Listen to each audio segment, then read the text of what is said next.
কদিনে অন্তত বুঝে গেছেন যে পশ্চিমবঙ্গ এই মুহূর্তে জঙ্গিদের হাব তৈরি হয়েছে। আপনারা এটাও জেনেছেন যে আসাম পুলিশ এবং কাশ্মীর পুলিশ আপনাদের এই রাজ্যে এসে মুর্শিদাবাদ জেলা থেকে এবং দক্ষিণ 24 পরগনার ক্যানিং এলাকা থেকে জঙ্গিদের গ্রেপ্তার করে নিয়ে যাচ্ছে। কিন্তু আপনারা কি এটা জানেন যে আসাম পুলিশ এবং কাশ্মীর পুলিশ তাদেরকে গ্রেপ্তার করে নিয়ে যাওয়ার পরে তাদেরকে জিজ্ঞাসাবাদ করে কি তথ্য সামনে এসেছে, তাদের ভবিষ্যতের প্ল্যানিং কি ছিল, তাদের পরিকল্পনা কি, তারা কি নাশকতার ছক কষার চেষ্টা করেছিল? কারণ এই সব বিষয়গুলো সম্পর্কেও আপনাদের খবর রাখতে হবে বলে আমার মনে হয়। কারণ আপনি যে পশ্চিমবাংলায় বসবাস করছেন সেই পশ্চিমবাংলার সরকার এবং প্রশাসন এসব ক্ষেত্রে উদাসীন। তাই তাদের কাছে কোনো টিপ আসে না, তাদের কাছে কোনো খবর আসে না, এমনকি খবর আসলেও তারা কোনো ব্যবস্থা গ্রহণ করে না, বরং তাদের নাকের ডগা থেকে আসাম পুলিশ এসে কাশ্মীর পুলিশ এসে এই রাজ্য থেকে জঙ্গি ধরে নিয়ে যাচ্ছে। দেখুন, এইটা ডিসেম্বর মাসের শেষ সপ্তাহ এবং জানুয়ারি মাসটা, এগুলো বলতে পারেন অ্যাকচুয়ালি এই বাঙালিদের উৎসবের মাস। অধিকাংশ মানুষরাই ছুটির দিনে বিভিন্ন জায়গায় বেড়াতে যান, কেউ বড় শপিং মলে যান, কেউ বিভিন্ন বড় পার্কে যান, কেউ চিড়িয়াখানায় যায়, তাদের ফ্যামিলি নিয়ে তারা ঘুরতে যান। কিন্তু যখন দেখবেন যে রাজ্যে আপনি বসবাস করছেন সেই রাজ্যের প্রশাসন এইসব বিষয়ে উদাসীন থাকে, তখন নিজেদের কিছুটা হলেও সতর্ক থাকতে হয়। এবং তার সঙ্গে সঙ্গে এইসব জঙ্গিগুলো ধরা পড়বার পর তাদেরকে জিজ্ঞাসাবাদ করে কি তথ্য উঠে আসছে সে বিষয়ে অন্তত আপনাদের একটু নজর রাখতে হবে বলে আমার মনে হয়।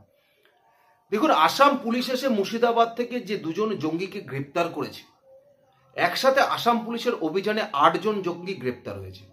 তার মধ্যে মুর্শিদাবাদ জেলা থেকে 2 জন জঙ্গি গ্রেপ্তার হয়েছে, কেরাল থেকে 1 জন জঙ্গি গ্রেপ্তার হয়েছে এবং বাকি 5 জন জঙ্গি গ্রেপ্তার হয়েছে আসাম থেকে। কিন্তু মুর্শিদাবাদ থেকে যে 2 জন জঙ্গি গ্রেপ্তার হয়েছে, একজনের নাম আব্বাস আলী আর একজনের নাম মিনারুল শেখ। এই আব্বাস আলী খারিজি মাদ্রাসা চালাতো ওখানে। সেই মাদ্রাসায় প্রায় 20 জন মতো বাচ্চা ছিল। খারিজি মাদ্রাসা বলতে বেআইনি মাদ্রাসা। এবং মিনারুল শেখ তিনি প্রকৃতপক্ষে কলের মিস্ত্রি। কিন্তু তাদের সংগঠনটার যে মাথা হিসাবে এই পশ্চিমবঙ্গে এসেছিল, এই মুর্শিদাবাদ বাংলাদেশ বর্ডার হয়ে মুর্শিদাবাদে এসে দীর্ঘদিন আস্তানা গেড়েছিল এবং এই বাংলায় 2টো বিধানসভায় ভোটার কার্ড তৈরি করে নিয়েছিল, তিনি হলেন সাদরাদি। এই সাদরাদিকে কেরালা থেকে গ্রেপ্তার করেছে আসাম পুলিশ। এই সাদরাদি এরা যে সংগঠনের সাথে যুক্ত ছিল, এই সংগঠনটা হচ্ছে আনসারুল্লাহ সংগঠন, যেটা লাদেনের আল কায়দা সংগঠন। সেই আল কায়দা সংগঠনের বাংলা বিভাগ, অর্থাৎ যারা বাংলায় কথাবার্তা বলে তাদের নিয়ে এই আনসারুল্লাহ, বিশেষ করে এই উত্তর পূর্ব অঞ্চলটা, বাংলাদেশ, ভারতের এই পশ্চিমবঙ্গ, ওদিকে 7 সিস্টার আসাম, ত্রিপুরা, এইসব অঞ্চল নিয়ে এরা মূলত এই সংগঠনটা গড়ে তুলেছে। এই সংগঠনটার নাম দিয়েছে আনসারুল্লাহ সংগঠন। এই আনসারুল্লাহ সংগঠন, এদের মূলত কাজ হলো যে বিভিন্ন জায়গায় স্লিপার সেল তৈরি করা, অর্থাৎ বিভিন্ন গরিব ছেলে, বিভিন্ন পড়াশুনো করা যারা ছেলে, অল্প বয়সী ছেলে, তাদেরকে মগজ ধোলাই করা। তাদেরকে মগজ ধোলাই করাটা কি? তাদেরকে বলা হয় যে ইসলামের বিপ্লব ঘটাতে হবে এবং এই বিপ্লবের মধ্যে থেকে এই রাজ্যে ইসলামিক শাসন প্রতিষ্ঠা করতে হবে এবং তার সঙ্গে সঙ্গে শরিয়াত আইন চালু করতে হবে। ঠিক এভাবে যে খারিজি মাদ্রাসাগুলো তারা চালিয়েছিল, সেই খারিজি মাদ্রাসায় ছোট ছোট বাচ্চাদের ছোট থেকেই এই শিক্ষায় শিক্ষিত করা হচ্ছিল যে বিধর্মীদের মেরে ফেলতে হবে, হিন্দুদের কাতল করতে হবে, মুসলিম রাজ্য তৈরি করতে হবে, এক্সটেন্ডেড বাংলাদেশ করতে হবে, মানে বাংলাদেশের পরিধি বাড়াতে হবে এবং তার সঙ্গে সঙ্গে শরিয়াত আইন চালু করতে হবে। ঠিক এভাবেই তারা তাদের সংগঠনের কাজ বহুদিন ধরে বিস্তার করেছিল। কিন্তু এদের ধরা পড়ার পরে যে খবরটা বা যে তথ্যটা আসাম পুলিশের কাছে উঠে এসেছে, সেটা শুনলে আপনারা চমকে যাবেন। এই কেরাল থেকে যে গ্রেপ্তার হয়েছে এই মোহাম্মদ সাদরাদি, এই সাদরাদি এই বাংলা থেকে বেশ কিছু রোহিঙ্গাকে পাকিস্তান অকুপাইড কাশ্মীরে এই জঙ্গি ট্রেনিং নেওয়ার জন্য পাঠানোর ব্যবস্থা করেছিল।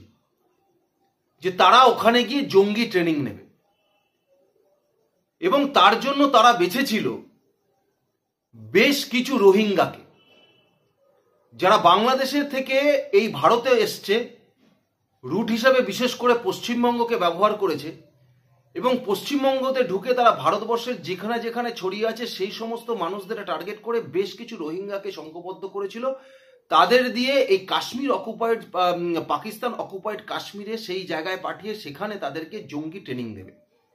এবং তার সঙ্গে সঙ্গে এই সাদরাদি ইতিমধ্যে 25টি AK-47 অর্ডার দিয়ে দিয়েছে। এবং অর্ডার কাকে দিয়েছে? অর্ডার দিয়েছে আসামের এক কুখ্যাত এই অস্ত্রশস্ত্র, বেআইনি অস্ত্রশস্ত্র সাপ্লাইকারীকে। এবং তার জন্য ইতিমধ্যে সেই লোকটিকে 25 লক্ষ টাকা দিয়েও দিয়েছে। তাদের পরিকল্পনা ছিল নাশকতা তৈরি করা, যে নাশকতাটা হবে 2008 সালে মুম্বাই অ্যাটাকের মতো। মুম্বাইয়ের তাজ হোটেলে যেরকম ভাবে অ্যাটাক হয়েছিল ঠিক সেরকম ভাবেই নাশকতার ছক তারা করে ফেলেছিল। কিন্তু কোন জায়গায় নাশকতা করবে, ভারতবর্ষের কোন জায়গায়, সে বিষয়ে এখনো জিজ্ঞাসাবাদ চলছে আসাম পুলিশের পক্ষ থেকে। তাই এই নাশকতা করবার জন্য তারা ইতিমধ্যে পাকিস্তানের ISI যারা এজেন্ট আছে তাদের সাথে ভিডিও কনফারেন্সে একাধিকবার মিটিং করেছে এই সাদরাদি, এবং তার সঙ্গে মিনারুল শেখ এবং আব্বাস আলী একাধিকবার মিটিং করেছে। ভিডিও কলে মিটিং করেছে আনসারুল্লাহর যে প্রধান জসিমউদ্দিন রহমানি, তার সাথেও ভিডিও কলে তারা কথাবার্তা বলে নিয়েছে। সবকিছু প্ল্যান পরিকল্পনা রেডি। AK-47 25টি অর্ডার দেওয়া হয়ে গেছে, যে AK-47 গুলো চলে আসলেই তারা যে রোহিঙ্গাদের পাক অকুপাইড কাশ্মীরে তারা জঙ্গি ট্রেনিং দেওয়ার জন্য পাঠাচ্ছে, তাদেরকে দিয়ে ওই AK-47 হাতে দিয়ে মুম্বাই হামলার মতো হামলা ভারতবর্ষে আবার তারা চালাবে, সেই পরিকল্পনা তারা ইতিমধ্যেই করে ফেলেছে।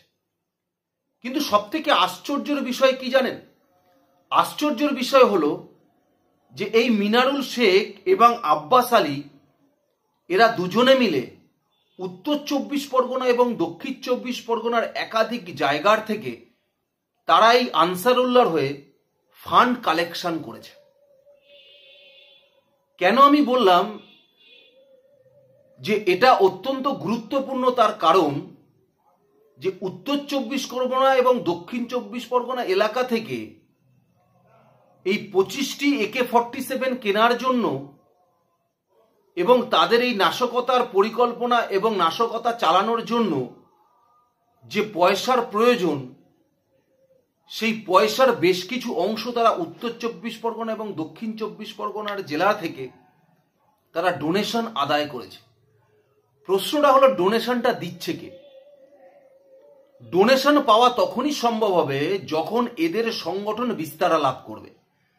তার মানে ধরে নিতে হবে যে উত্তর 24 পরগনা এবং দক্ষিণ 24 পরগনার বিস্তীর্ণ লাগোয়া অঞ্চলে, বিশেষ করে বাংলাদেশ বর্ডার সংলগ্ন অঞ্চলে এই আল কায়দার যে বাংলা বিভাগের যে সংগঠন আনসারুল্লাহ, তাদের সংগঠনের মোটামুটি বিস্তার লাভ করছে।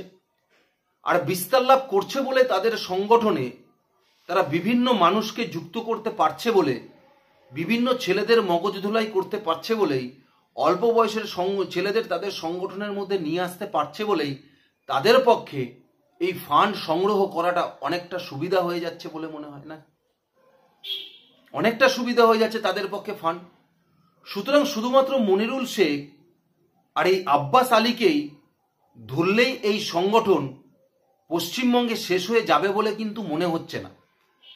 তার কারণ এই আসাম পুলিশের তদন্তের মধ্যে থেকে যা তথ্য উঠে আসছে, তাতে এই আনসারুল্লাহ সংগঠন এই পশ্চিমবঙ্গে বেশ ভালোই বিস্তার লাভ করেছে। সুতরাং দরকার এই পশ্চিমবঙ্গের রাজ্য প্রশাসনের তদন্ত। প্রত্যেকটা বর্ডার লাগোয়া এলাকায় বাড়ি ঢুকে ঢুকে তদন্ত, জাল নথি, কারা দুটো বিধানসভায় ভোটার লিস্টে কাদের নাম আছে, কারা খারিজি মাদ্রাসা চালাচ্ছে, সমস্ত বেআইনি মাদ্রাসা, সেই সমস্ত বিষয়গুলো কিন্তু এই প্রশাসনকে ইমিডিয়েট দেখা উচিত। আপনারা একটা জিনিস জানলে অবাক হবেন যে মুর্শিদাবাদ জেলায় বেআইনি মাদ্রাসা প্রায় 25% বেড়ে গেছে। বেআইনি মাদ্রাসা, যে মাদ্রাসার অনুদান সরকার থেকে আসে না, তাহলে সেই মাদ্রাসাগুলো চালানোর জন্য কেউ না কেউ তো ফান্ড দিচ্ছে। সেই ফান্ডগুলো দিয়ে সেই মাদ্রাসা পরিচালনা করা হচ্ছে। সেই ফান্ডগুলো কোথা থেকে আসছে, তাদের উদ্দেশ্য কি, কি কারণে তারা ওই মাদ্রাসায় ফান্ড দিচ্ছে, সে বিষয়গুলো জানার প্রয়োজন আছে বলে মনে হয়। কারণ মুম্বাই হামলার মতো ছক যদি এরা করেই থাকে, সেটা আপনার বাড়ির পাশের কোনো শপিং মল হবে না, আপনার ছেলেটা যে স্কুলে যায় সেই স্কুলটা হবে না, আপনি যে বাজারে যান সেই বাজারটা হবে না, আপনি যে বাসে অফিসে যান সেই বাসটা যে হবে না, তার কোনো গ্যারান্টি আছে? বলতে পারবেন সেটা হবে না? সুতরাং কি পরিস্থিতি পশ্চিমবঙ্গে তৈরি করেছে এই বর্তমান সরকার, কি পরিস্থিতি পশ্চিমবঙ্গে তৈরি করেছে বর্তমান সরকার, একবার আপনারা ভেবে দেখুন। সত্যি চিন্তা করতে হবে। ইতিমধ্যেই অনেক দেরি হয়ে গেছে এই রাজ্যের।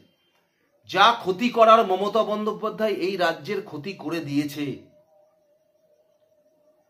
একদম খাদের কিনারায় দাঁড়িয়ে আছে এই সরকার, এই রাজ্য। এখনো যদি আপনারা সজাগ না হন, তাহলে আর এই রাজ্যকে কোনোভাবে আপনারা বাঁচাতে পারবেন না। আপনাদের দেখতে হবে মুম্বাই হামলার মতো ঘটনা আপনাদের রাজ্যেও। আপনাদের দেখতে হবে এই জিনিস। আপনাদের কি মনে হয়, আপনারা কি ভাবেন, অবশ্যই আমাকে কমেন্টস বক্সে জানাবেন। ধন্যবাদ।